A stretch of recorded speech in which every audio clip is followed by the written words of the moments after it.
Hello दोस्तों, unique classes Jodhpur में आपका स्वागत है। आइए आज अपने बहुत ही महत्वपूर्ण करंट अफेयर्स की शुरुआत करते हैं जो आगे आने वाले एग्जाम के लिए बहुत ही महत्वपूर्ण है, क्योंकि करंट अफेयर्स के बगैर एग्जाम क्रैक करना बहुत मुश्किल होता है। क्योंकि करंट अफेयर के साथ साथ static GK, geography, political, history, बहुत सारे सब्जेक्ट है वो क्लियर होते हैं। इस बात का भी ध्यान रहे। और एसएससी की बहुत सारी वैकेंसीज, रेलवे की बहुत सारी वैकेंसीज और राजस्थान सीटी जो 12 और ग्रेजुएशन लेवल है उन सब के लिए बहुत ही महत्वपूर्ण हो, उसी क्वेश्चन को हम पुट अप करते हैं। आइए आज अपने मोटिवेशन लाइन के साथ अपनी क्लास को शुरुआत करते हैं। कोई भी अगर आप काम करते हो उनके लिए मेहनत जरूरी है, क्योंकि मेहनती लोगों के लिए रास्ते भी इंतजार करते हैं। तो इसलिए आप जितनी हो सके कड़ी मेहनत करो, और जितनी कड़ी मेहनत करोगे उतनी ही सफलता मिलना आसान होती है। क्योंकि जितने भी आप जब खिलाड़ी देखोगे, ओलंपिक के अंदर देखोगे, पैरालंपिक के अंदर भी देखोगे, तो उन खिलाड़ियों का संघर्ष 3-3, 4-4 साल का होता है, ना, तब जाकर वो है जो सफल होते हैं। ऐसे ना हो कि एक दिन के अंदर सफलता मिलती है। इसलिए आइए आज अपने करंट अफेयर्स की मोटिवेशन लाइन के साथ शुरुआत करते हैं। क्या है अपना फर्स्ट पैरा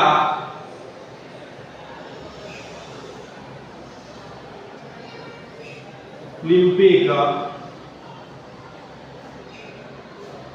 2024 में भारत के किस खिलाड़ी ने स्वर्ण पदक जीता? बहुत ही महत्वपूर्ण क्वेश्चन है कि पैरा ओलंपिक जो 2024 है वो 24 के अंदर भारत के किस खिलाड़ी ने जो स्वर्ण पदक जीता है, इनका आयोजन कहां से कहां पर चल रहा है, आयोजन कब से कब तक होगा, इन बहुत सारे क्वेश्चन का जवाब है, बहुत ही महत्वपूर्ण है। तो पैरा ओलंपिक है, इनका है जो किसने जीता, वो जीता है अवनी लेखरा। और अवनी लेखरा ने स्वर्ण पदक जीता है। क्या जीता है? स्वर्ण पदक। तो हमारे लिए बहुत ही महत्वपूर्ण है। अवनी लेखरा जिन्होंने पैरा ओलंपिक 2024 के अंदर है स्वर्ण पदक जीता है। और ये कहाँ की निवासी है, इस बात का भी ध्यान रहे। तो ये निवासी है राजस्थान के जयपुर राजस्थान की निवासी है, और इन्होंने इस खेल के अंदर स्वर्ण पदक जीता है। उसके बाद टोक्यो पैरालंपिक हुए थे ना,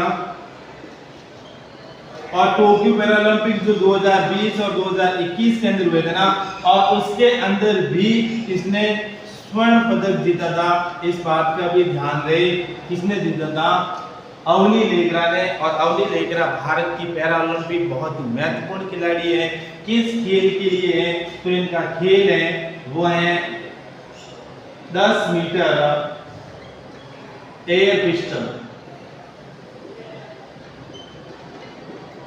10 मीटर एयर पिस्टल के अंदर है जिन्होंने स्वर्ण पदक जीता है, और एयर पिस्टल है जो इनका खेल है। इस बात का भी ध्यान रहे। और ओलंपिक का आयोजन कहां पर हो रहा है, इस बात का भी आपको नॉलेज में होना चाहिए कि आयोजन हो रहा है पेरिस के अंदर। कहां पर हो रहा है? पेरिस। और पेरिस किसकी राजधानी है? फ्रांस की राजधानी है। वहां पर इनका आयोजन हो रहा है। कब से कब तक चलेगा, इस बात का भी ध्यान रहे। तो इनकी जो शुरुआत हुई है वो शुरुआत हुई है 28 अगस्त से लगाकर 8 सितंबर है।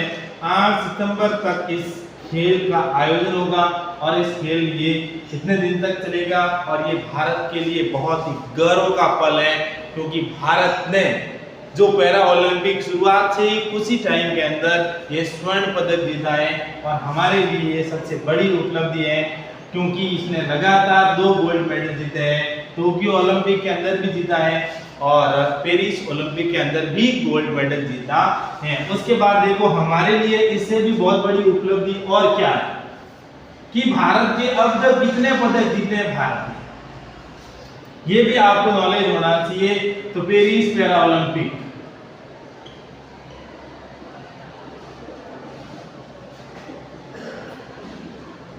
पेरिस पैरा ओलंपिक 2024, इसके अंदर कितने जीते हैं भारत ने अब तक पदक? तो पदक जीते हैं भारत ने अब तक 4।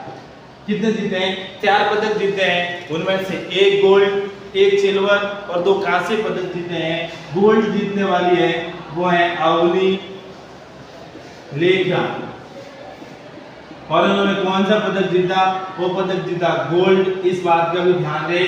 और उसके बाद दूसरे नंबर पर है वो है मनीष नरवाल,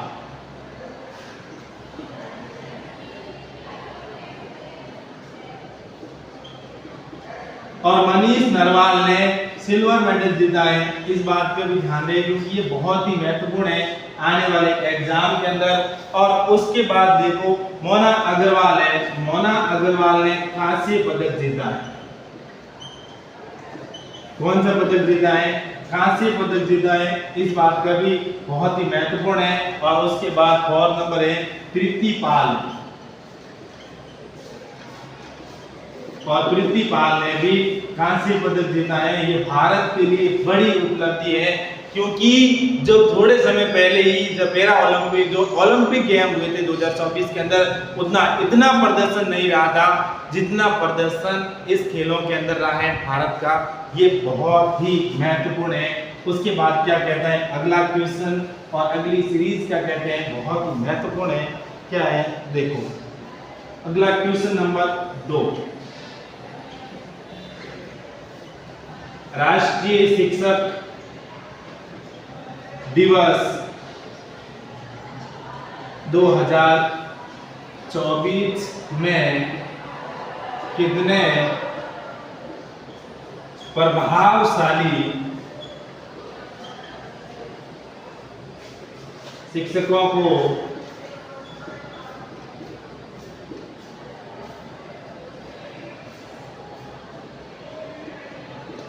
को सम्मानित किया जाएगा?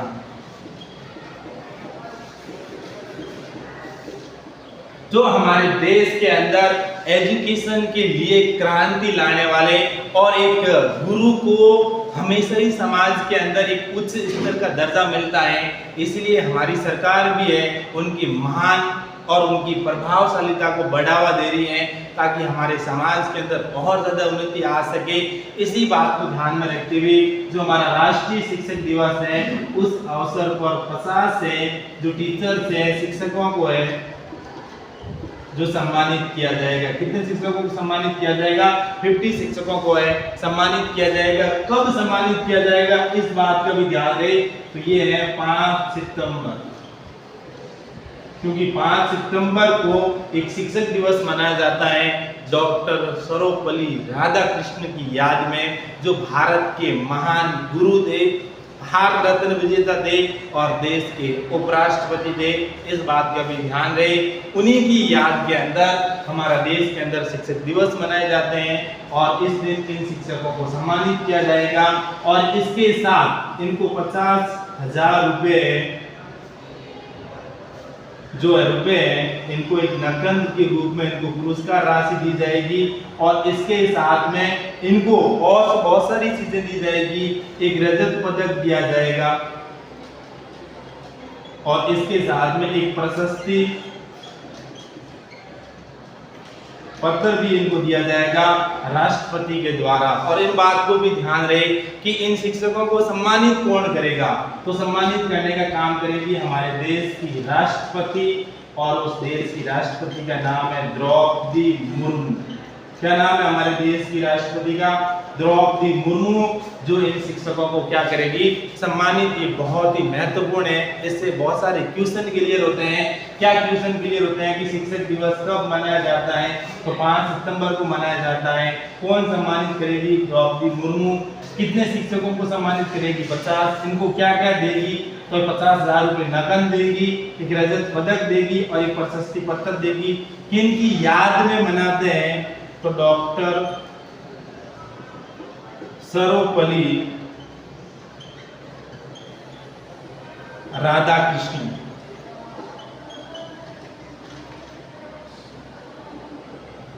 डॉक्टर सर्वपल्ली राधाकृष्णन है और उनकी याद के अंदर हमारे देश के अंदर 5 सितंबर को शिक्षक दिवस मनाया जाता है। और उसके बाद अगला बहुत ही महत्वपूर्ण क्वेश्चन है, क्या कहना चाहते हैं अगला क्वेश्चन और वो क्यों इम्पोर्टेंट है, वो भी क्योंकि बहुत सारे एग्जाम के अंदर ऐसे क्वेश्चन सीधे पुट अप होते हैं। क्वेश्चन नंबर 3 कि हाल ही में प्रधानमंत्री नरेंद्र मोदी ने किस राज्य में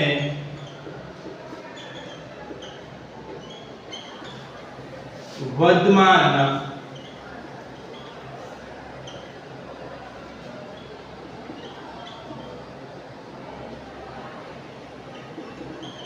बंदरगाह की आधार शिला रखी।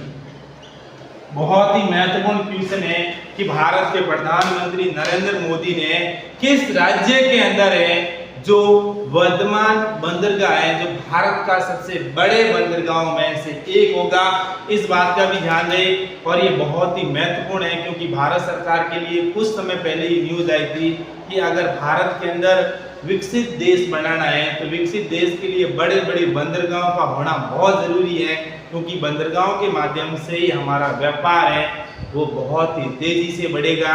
उसी कदम को ध्यान में रखते हुए एक बहुत बड़े बंदरगाह का निर्माण किया जा रहा है और उस बंदरगाह का नाम है वर्धमान बंदरगाह। ये कहां पर है?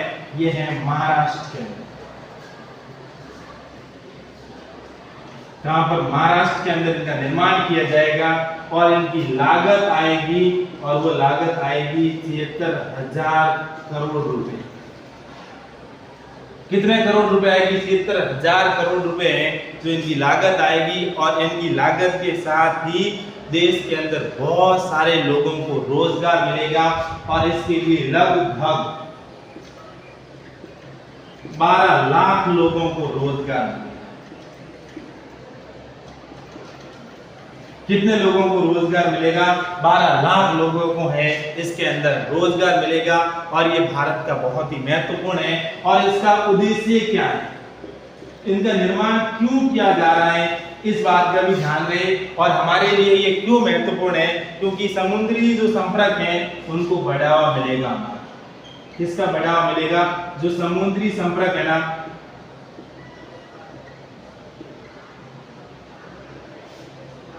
संपर्क को बढ़ावा मिलेगा, इस बात का भी ध्यान दें। और उसके साथ में दूसरा हमारा उद्देश्य है वो है कि सबसे बड़ा एक कंटेनर बंदरगाह होगा।